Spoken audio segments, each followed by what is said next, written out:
Di pasar Indonesia saat ini, tren motor masih mengarah kepada motor-motor bergaya klasik. Walaupun demikian, motor bergaya adventure masih layak banget dibeli dan masih punya pasarnya tersendiri nih. Nah, di video kali ini kita akan ngebahas salah satu motor adventure yang walaupun nggak baru, tapi layak banget buat dipertimbangkan oleh kalian. Selamat datang di channel Pressbook Otomotif, bersama gue Hafiz Gemilang. Kita bahas bareng yuk, Kawasaki Versys X250 versi Tourer.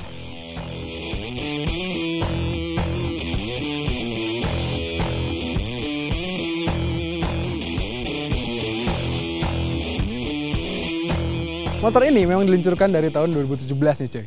Tapi memang di pasarnya motor ini nggak banyak rivalnya atau nggak banyak yang main di kelas motor adventure kelas 250cc.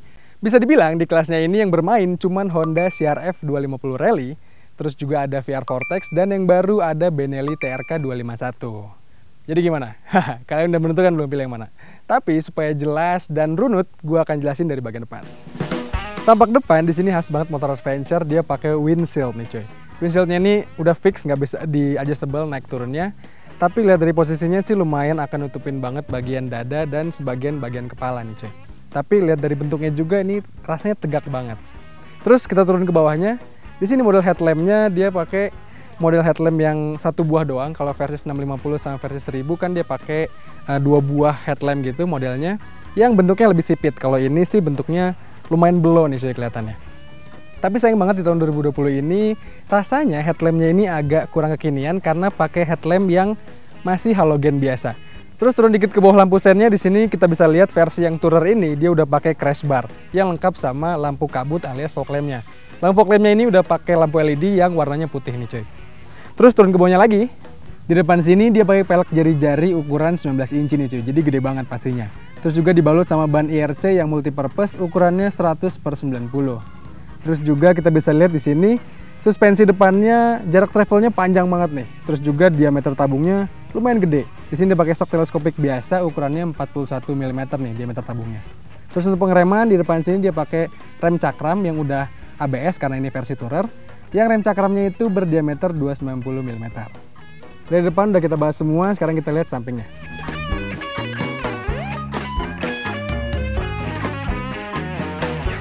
Nah, sekarang kita bahas bagian tangkinya. Di sini tangkinya full metal alias nggak pakai cover plastik sama sekali nih cuy. Jadi kapasitasnya bisa maksimal banget dapat di 17 liter bensin. Jadi kalian bisa touring nggak pulang-pulang. Terus ke bagian tengah, yang beda sama versi biasa, yang Tourer ini sekarang dapat center stand alias standar tengah nih cuy. Oh ya, terus ternyata setboxnya ini bahannya lumayan solid, tapi menurut gua agak-agak kelihatan ringkih nih cuy. Jadi sebaiknya harus hati-hati banget nih ketika pas naikin kaki ataupun penumpang pas naik di sini. Terus di bawahnya kita bisa lihat knalpotnya yang modelnya itu mirip banget sama knalpot Ninja 250 Fi. Terus kalau kita ngomongin Ninja, ternyata mesin dari Versys 250 ini basicnya dari mesin Ninja. Yuk kita bahas bagian mesinnya. Dari namanya kita bisa tahu kalau Versys 250X ini pakai mesin 250cc yang 2 silinder.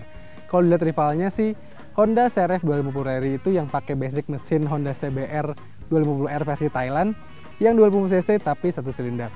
Klaimnya sih, motor ini bisa menghasilkan tenaga sebesar 35,3 daya kuda dan torsi sebesar 21,7 Nm. Terus juga kompresi mesinnya ini 11,3/1. Jadi kalian harus pakai RON yang minimal 92 nih untuk ngasih minum si Versys 250X ini.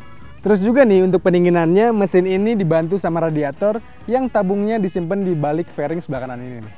Nah, udah selesai kita bahas bagian mesinnya, sekarang yuk kita bahas bagian belakangnya. Oh ya, di bagian belakang sini Versys X250 Tourer ini dilengkapi juga sama rack. Jadi kalian bisa simpan langsung top box atau kalau enggak kalian bisa simpan tas di sini. Terus kita ke bagian bawahnya. Kita lihat di sini dia pakai kaki-kaki yang ukurannya belang depan belakang. Tadi depan pakai 19, belakang dia pakai ring 17. Terus dibalut sama ban ukuran 130/80. Bannya belakangnya juga multipurpose. Terus bisa kita lihat di sini bagian pengeremannya, di sini pakai rem cakram juga, ukuran discnya 220 mm. Lalu untuk suspensinya di bagian belakang dia pakai suspensi belakang yang modelnya bottom link Unitrack yang kayak KLX 150 tuh. Terakhir bagian belakang banget kita bisa lihat spakbornya yang ukurannya lumayan minimalis, tapi dia pakai stop lamp yang modelnya masih halogen lengkap sama lampu sennya juga halogen. Ya dari belakang sini sih kelihatan kurus kalau nggak pakai sidebox nih. Yuk langsung sekarang gue tunjukin gimana sih impresi duduk gue di sini dan sekalian tunjukin instrumen cluster.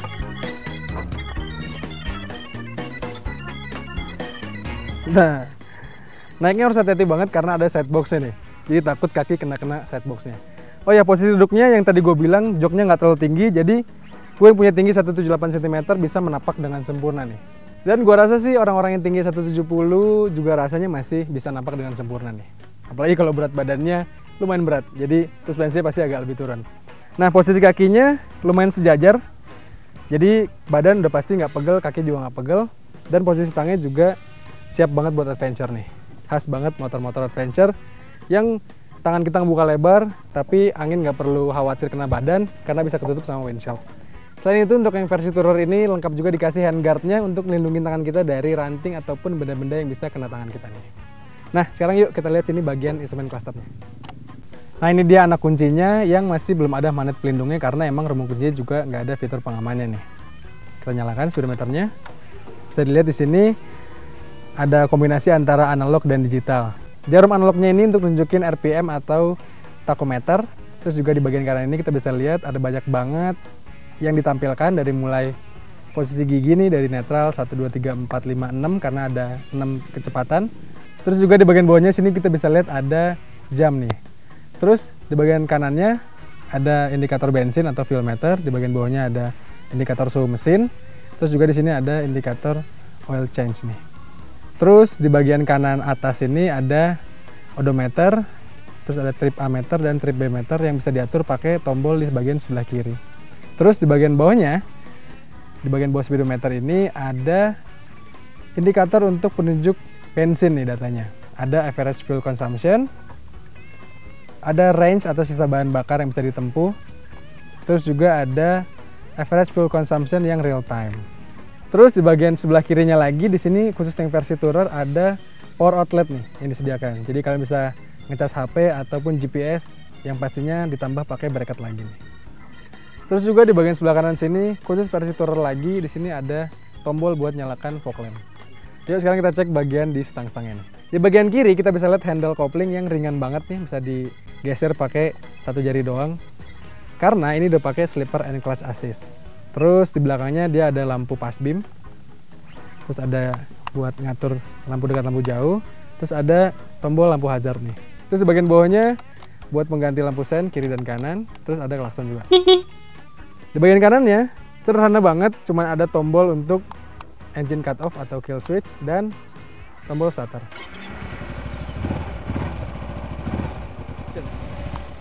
Yuk, sekarang langsung gue mau siap-siap dan ngajakin kalian ngerasain impresi berkendara dari Versys Dual Move X Tourer ini.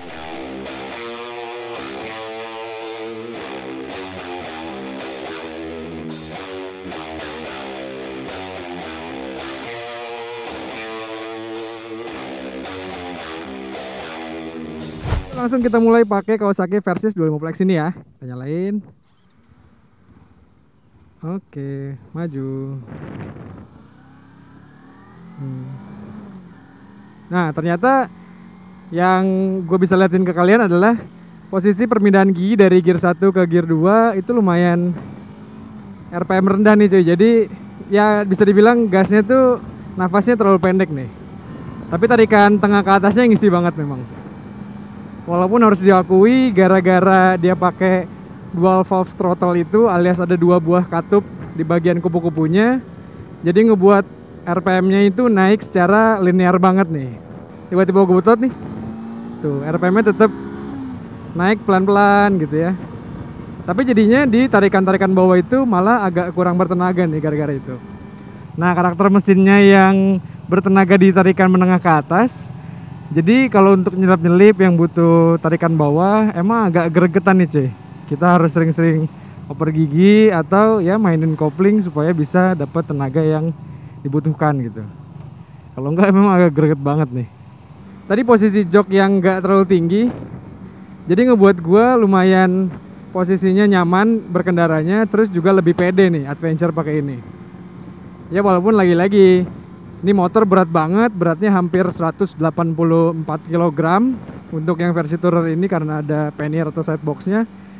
Jadi ngebuat motor ini tuh susah diparkirin, susah digerakin dalam keadaan macet. Tapi kalau udah di jalan sih ternyata handling motor ini tuh cukup lincah. Lincah banget nih, nurut mau diajak ke kiri ke kanan. Tapi ya lagi-lagi karena dia pakai side box atau pannier, jadi kalau lewat kemacetan mungkin lihat lalu lintasnya agak padat. Jadi kalian harus hati-hati banget nih, karena kalau enggak nanti akan nyenggol kendaraan di samping kalian. Suspensinya gimana? Ini di perkotaan, suspensinya nyaman banget, lebih dari cukup. Karena ini motor adventure ya. Di depan empuk banget, jarak travelnya panjang banget. Tapi untuk yang belakang, untuk yang suspensi belakang ini kerasanya agak medium nih cuy, nggak terlalu lembut, nggak terlalu keras. Jadi ya disesuaikan lah, supaya kalau mungkin untuk touring luar kota yang jalannya berliku-liku, motornya tetap stabil alias nggak limbung. Nah kemarin gue juga sempat nyobain di jalan-jalan yang semi-semi off-road gitu ya. Gue agak touring ke gunung-gunung, ternyata nyaman banget pakai motor ini. Terus juga motor ini tuh jadi kerasanya motor yang rasanya enak banget dibawa kemana-mana. Walaupun ya bannya nggak terlalu ban untuk dibawa main tanah ya, bannya ban multipurpose. Jadi ya tetap bisa lah dibawa kemana aja. Kalau touring-touring yang lewatin jalan agak jelek dikit, motor ini masih nyaman banget dipakainya. Oh ya, gimana kalau motor ini dipakai harian? Motor ini dipakai harian sih enak banget pastinya, karena kita udah pasti diliatin orang-orang. Karena kan jarang ya yang pakai Versys 250. Versi tourer ini khususnya di jalanan. Kayaknya kalaupun banyak yang pakai versi biasa yang nggak tourer, karena emang dengan adanya pannier, dengan adanya sidebox, ya jadi lebih memudahkan kalau mau bawa barang, kalau mau bawa jas hujan mungkin ya. Tapi jadinya agak rese kalau mau di kemacetan kayak gini nih. Nah kalau kita ngomongin kemacetan nih, udah pasti berhubungan sama termometer mesin. Yang gue rasakan saat ini adalah lumayan anget dikit nih di bagian dekat lutut sini, di bagian betis bagian atas. Panas dari mesin itu kalau lihat dari indikatornya sih, kalau kita baca ternyata sampai 5 bar cuy, alias sudah hampir sedikit lagi penuh. Yang berarti kipasnya akan lebih sering menyala nih. Ya selama masih belum overheat, belum penuh si indikator suhunya, harusnya sih aman-aman aja. Tapi memang agak-agak mengkhawatirkan sedikit nih cuy. Tapi namanya resiko bawa motor yang cc-nya 250 cc, gambot pula, berfairing di jalanan yang macet, jadi kemungkinan mesin akan lebih cepat panas. Nah sekarang untuk kita ngomongin pengeremannya. Pengeremannya ini menurut gua enak banget, pakem banget. Cakram bagian belakangnya lumayan gigit. Terus bagian depan sih apalagi karena adanya ABS atau anti-lock braking system, jadi ngebuat gue makin pede nih. Walaupun ngebut dapet di kecepatan yang lumayan tinggi, tapi ngerem nggak perlu khawatir akan ban kunci, karena itu emang guna dari ABS ya. Nah terakhir nih yang nggak kalah penting adalah kalian harus tahu konsumsi bahan bakar dari Versys 250X ini. Gua udah nyobain motor ini lebih dari 400 kilo, udah hampir 500 kilo lah pakai Versys 250X ini. Ternyata dapat bensin rata-ratanya di angka 1:25. Itu dengan bobot gue yang lumayan berat dan juga dengan gaya berkendara gue yang agresif banget nih coy. Terus juga beberapa kali kesempatan gue boncengan pakai ini.